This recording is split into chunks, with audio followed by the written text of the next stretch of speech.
Hello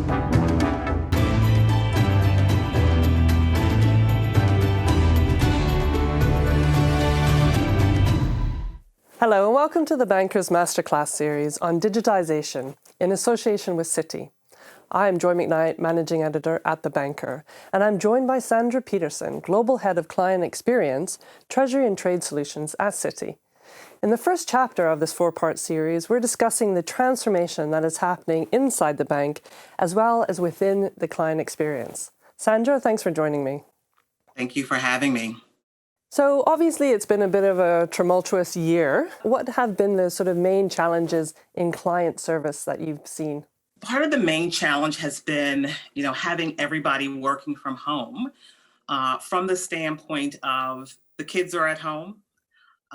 They have parents at home in some cases, and they're trying to balance work life with family life. And so from an infrastructure perspective, Citi has always been prepared by having remote access capabilities. But from an employee perspective, where we're seeing the challenges and what we're hearing from our employees is that it's very difficult with kids at home doing homeschooling and trying to balance, work and life.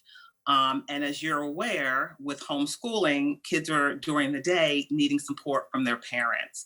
And so what we've been able to do working with our employees is to create a buddy system, right? So that folks can feel comfortable during the day, removing themselves from work and working on personal situations, whether it's homeschooling with the kids, whether it's a parent situation. And while they're doing that, the buddy then picks up their workload. And this allows them to step away from their desk and feel very comfortable by doing that, not feeling like they're neglecting their work or they're neglecting their family. And it's really helped morale across the board. From a productivity perspective, we've seen an improvement in productivity. And I think that's largely attributed to the fact that we're working with our employees, we're communicating with our employees, we're allowing them to take time away during the day to do the things that they need. And so we think, and we know our employees are giving us 150%. The other positive thing from this situation, from this challenge, is that our voice of client scores have gone up in the right direction. And so working with our employees, even though it is challenging for them being at home all the time, has actually had a positive effect based on the way we're communicating with our clients. How is Citi using both data and then also technology to really transform the client experience? We're doing two major initiatives that I'll share with you, many initiatives, but two that I'll speak about. One is around big data.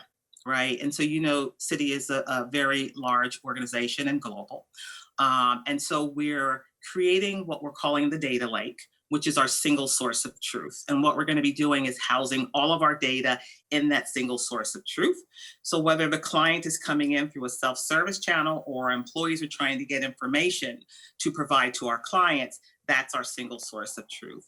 The other thing that we're doing in terms of making it more efficient around our digital tools is we're implementing a single service platform that's going to be used for all of our TTS products. So all of our products will be leveraging the same platform to drive a better experience. We'll have all the client information in one place.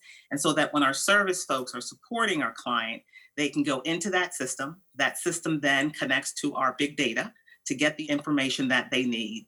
And then they're able to then respond to the client very quickly. And I think another issue that a lot of banks are struggling with is really around, engaging with their teams in this current environment. What is Citi doing in order to keep your employees engaged? But then also, are you making changes to your learning and development platform in order to change the way that people can upskill? We are communicating daily, weekly with our teams, depending on whether we're talking with our partners globally on a weekly basis, within region on a daily basis, providing our employees with an outlet. And we're doing two things. We're doing our meetings via Zoom, but we're also using Zoom to do some fun things with employees. So we've created contests where, send in your favorite picture of your pet, and then we ask everybody to vote on the top 3 photos. And this has proven to be very effective in terms of being able to bring people together. And what our employees have told us is, based on the way we're communicating and providing them access to see folks, to talk about what's going on, it makes them feel very, very comfortable that they're not alone in terms of some of the challenges that they are experiencing. So it's been very, very productive from that perspective to make sure that connectivity is there. And in terms of learning and development, are you doing anything specific in that area? Absolutely. So in terms of learning and development, we have two things. So we have online training. Our training has always been online, right? But when you think about what's going on with the digital landscape, right, there are a lot of new tools that are coming out, new technology that's coming out, right? And so we have a program that's called Path to Advisory, where we're focusing on the skill set of today and what's going to be required in the future. And so what we're doing, and we're doing this online digitally, right, is we're doing a skills assessment of our employees in terms of where they are today. We're identifying where there may be gaps or development opportunities. And we're putting in place a curriculum that's going to help them get to where they need to get to perform in the digital agenda. Excellent. Well, thank you so much for your insights, Sandra. Thank you. Thank you very much.